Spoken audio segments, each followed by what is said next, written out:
Hey there, and welcome back to the shed renovation. For those of you just joining, the first part of this video series consisted of a bit of singing from me. More than life, more than tools. Emptying out the shed with all of its random bits. Covering some of the walls. Building this thing to hold a lot of timber. Finding the third and last piece of furniture that the shed was holding and putting in some shelving. When I went to start to build the workbench, I realized that I really didn't want to be working on a surface that was so unlevel, so decided I really need to build a floor. And that's where we're at. So first going to the hardware store and picking up some very long timber beams. It was cold back then. It's not now.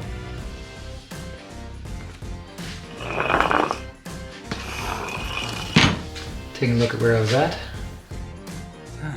So looking at the floor, it was very unlevel, and also taking into account the height of the door. I didn't want to bring the floor up in the front too much because that would make the door height too short. So I wanted to start by building just a threshold that you would walk onto and then step up onto the actual new shed floor. So building first out of some 2x4s, that threshold piece, and then using some longer pieces of timber that would go straight back to the wall, supported by a lot of little soldiers, as we call them, that would be screwed into the boards, and then having ply or yellow tongue that would actually act as the flooring for the shed. And for the threshold, we decided to use parts of the dance floor that we had found in the shed that was made of hardwood ply, thinking that it would be really good hardwood so it could get a little wet with rain, would last. But first was just getting all the timber cut down to size and then creating that platform.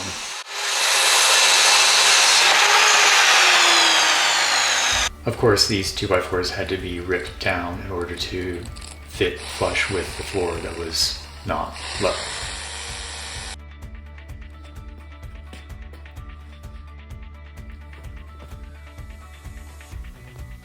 And joining it all together with some screws.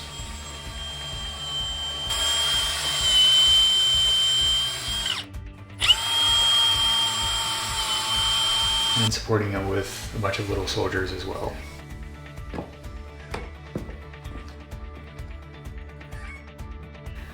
Put just like a 45-degree miter cut on the front of the hardwood to finish it off.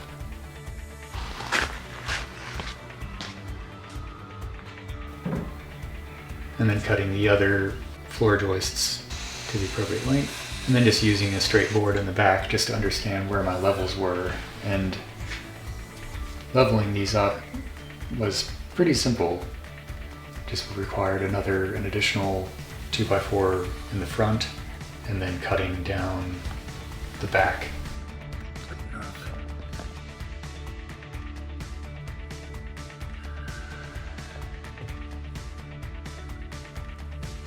So using a little piece of wood and a pencil just to mark along the lines about where we need to trim the boards down, and then making sure that all of the ones in the back were level to one another, because then they would be all level as one unit. This required taking really long pieces of timber in and out of the shed, which was a bit comical, cutting them on the table saw and spreading sawdust all over the patio.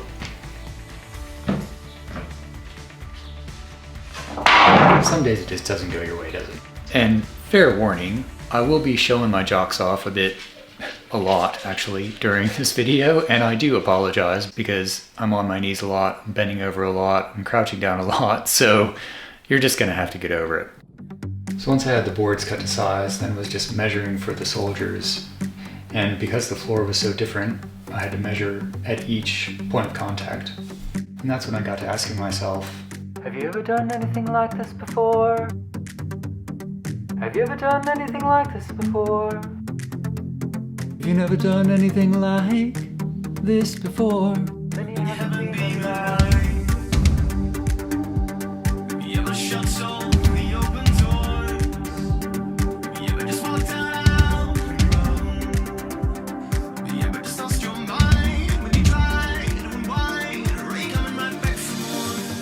I'm here tonight.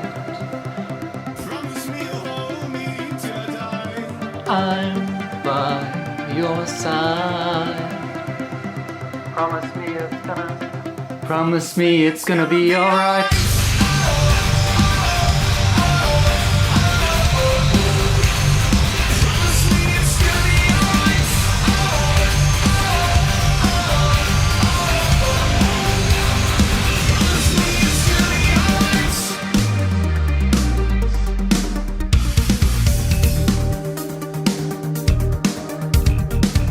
And then screwing the soldiers in. Have you ever just lost a little part of you to find a little something new?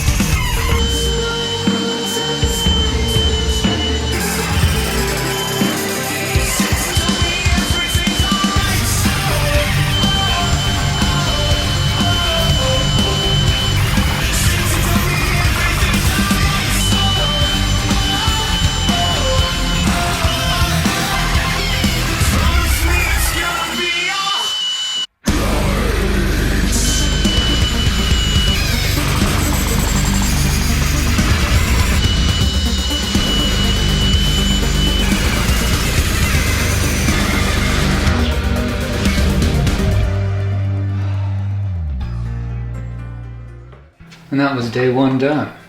Next day going in and measuring out for the noggins that would run between the joists. And these, I didn't need to screw them in, I just wanted these to keep the joists in their place from moving horizontally. So just tacking these in was more than enough.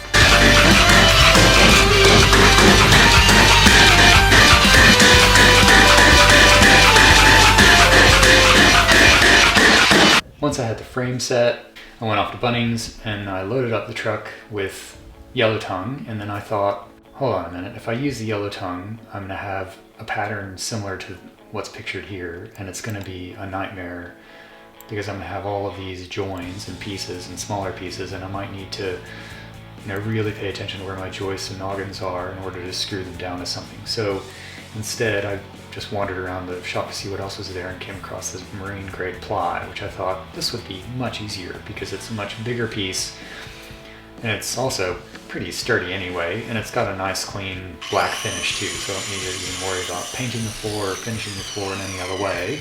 I can just use this as my finished floor. And Simon was busy, so I was on my own. These things were pretty effing heavy.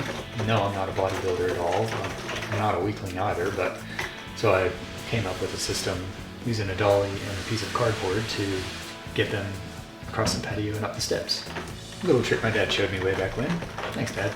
So getting those into the shed is fairly simple. I just had to get the jig out every once in a while to account for a wall stud.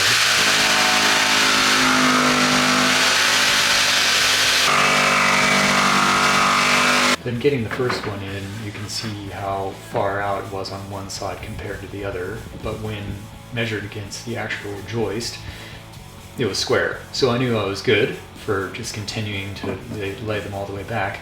I would just eventually have to rip off the front floorboard to make it more even. Rinse and repeat for the second board. Oops. Installing a plywood floor is never advised on a semi-windy day.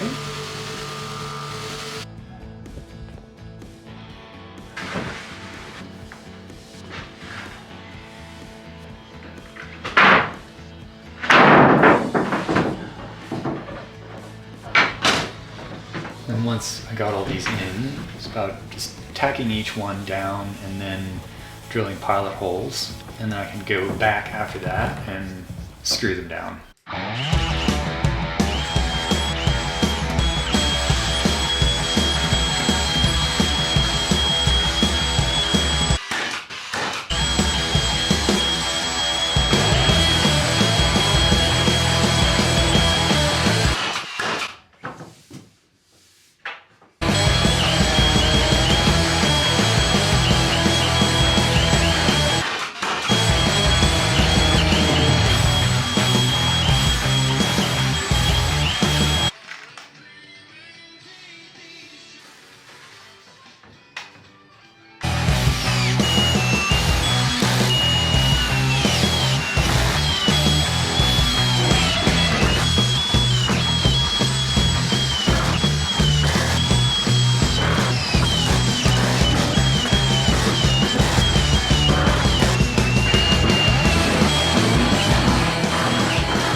fairly level.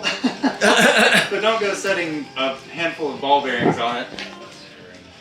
Oh! Yes, I know, I see you. Oh my goodness. You tell Cira. Oh my goodness. And then getting the last two pieces in, one along the back wall and one behind the timber shelving.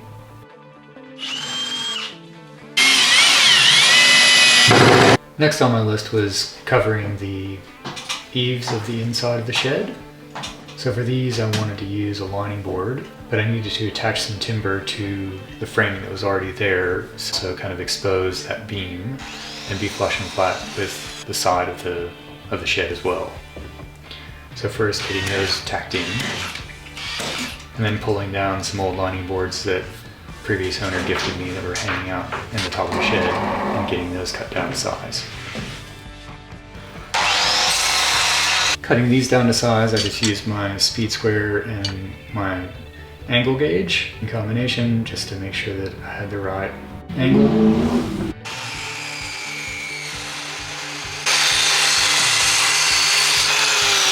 Getting those all hammered in and tacked in.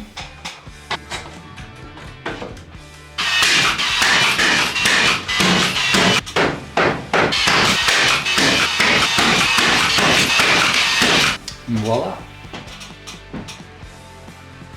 Then starting to line the walls in plywood, I needed to do the same thing, so get some timber against the framing that I could tack the plywood against.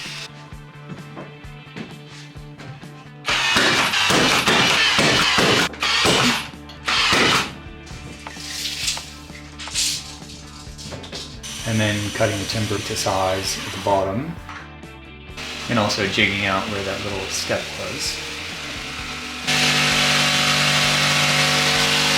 Standing it up, and then scribing it down the side, because again, the shed's now plumbed, so it's an odd shape. So scribing the one side, get that pushed in the corner appropriately, and then scribing the other side so that it wasn't taking up too much of the stud, because the one stud would have to be shared by two pieces of ply, one on the left and one on the right, of course.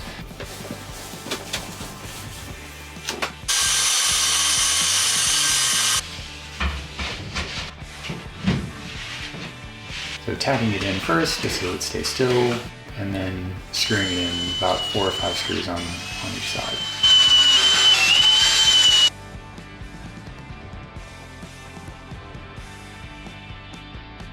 And then rinse and repeat for the rest of the boards. And I just wanted to do the back in a bit because we had the Sparky coming in to wire the shed, and we were going to have some power points up along that other wall where the workbench was. So I didn't want to completely finish all the walls. But I did want to cover up that little mistake of mine, so I used another piece of lining board and used it as a decorative molding. Thought that turned out nice.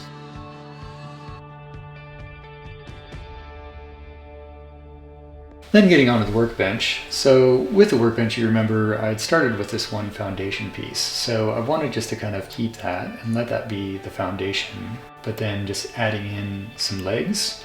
So the two sides would be the standard height, and then having one piece that dropped down for the miter saw. And this is all using a standard 35 by 70 mil stud.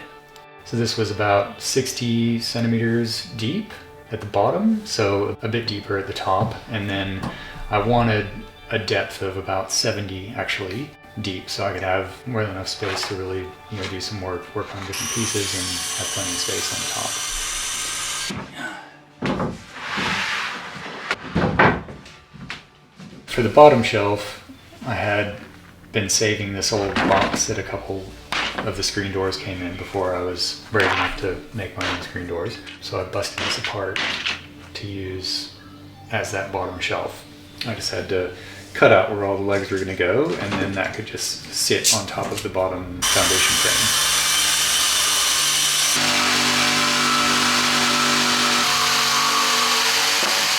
frame. And I was just going to paint all that black, so I didn't really care about how it looked. And it's a shed, right? Next was getting the framing for the miter saw piece set. So first getting that put together, and then getting Simon's help to hold it steady while I got some clamps on it. and then screwing that in place.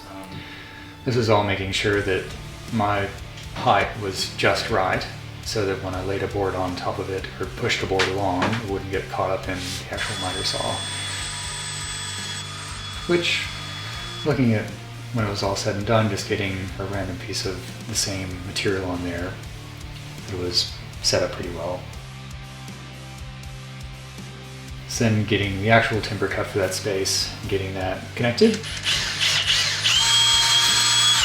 And then I just wanted to paint it all black. Cue the music.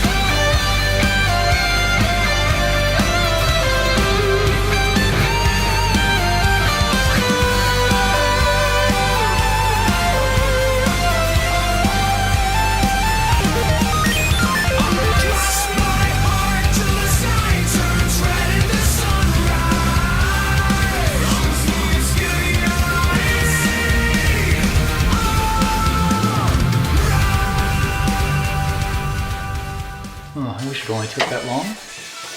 I'm getting all my timber back in. Bit of air guitar.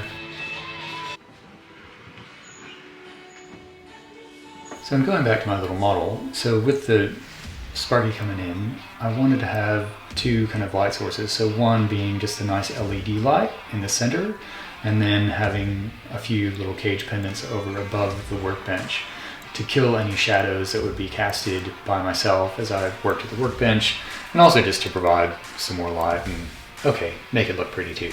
So for the pendants, I had this old scrap timber that was, again, from the shed just hanging out, and I thought they were pretty cool and rustic, so I thought I could just tether some of these together and then pop that up on the rafters, screw those down, and then that would be the board upon which the electrician could come in and mount the pendants on. So getting that screwed into place.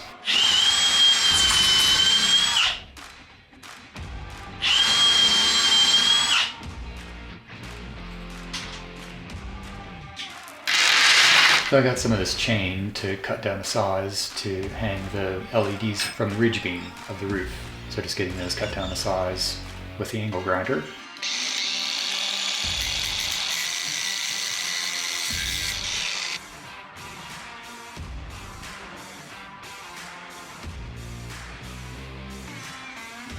And getting those screwed in.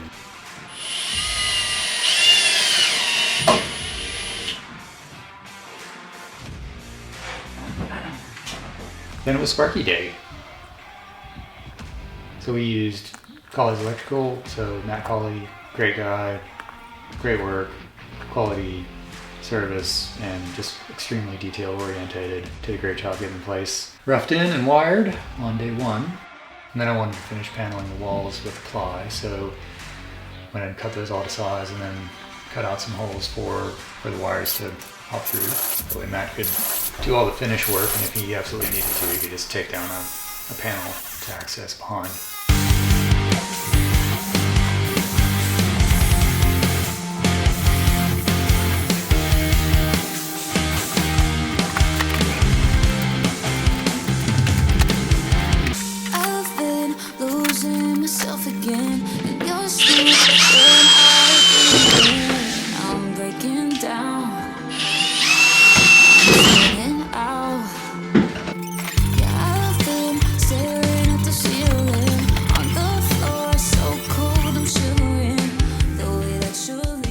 Once I had the wall lined with the Ply, I knew where the bench top could sit, because I wanted the bench top on top of the actual structure of the bench to fit flush with the wall. So I didn't want to attach the bench top to the structure of the workbench until I knew where the wall was going to sit, especially with the walls not being flung or anything. So once the walls were in, I could attach the top of the workbench to the structure. So just doing this by countersinking screws all the way up through the framing and into the bottom of the bench top itself.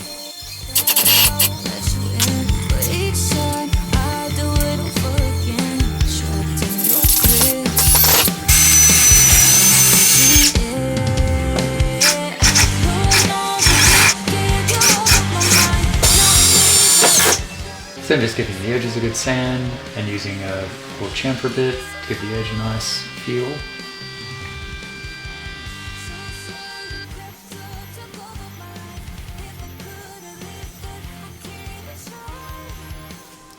And there we have it, structure complete. So in the future, I'm sure I'll perhaps one day build some drawers and cabinets underneath. But for now, I'll be taking a bit of a shortcut and just putting some sliding doors on the front just to have some easy storage. Next, Matt was back for phase 2, so first just getting the metal kind of carved out where the cable was popping out of the ground next to the shed and having that protected.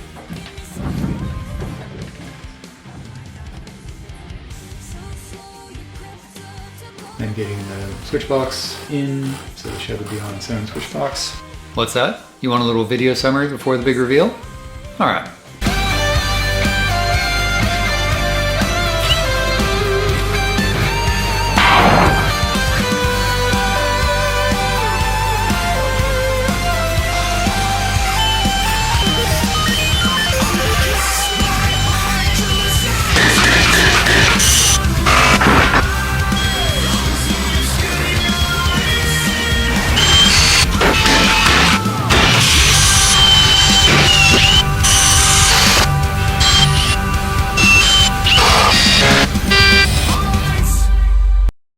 And that's it for part 2. Be sure to tune in for part 3, where I'll be making a lot of doors, among other things.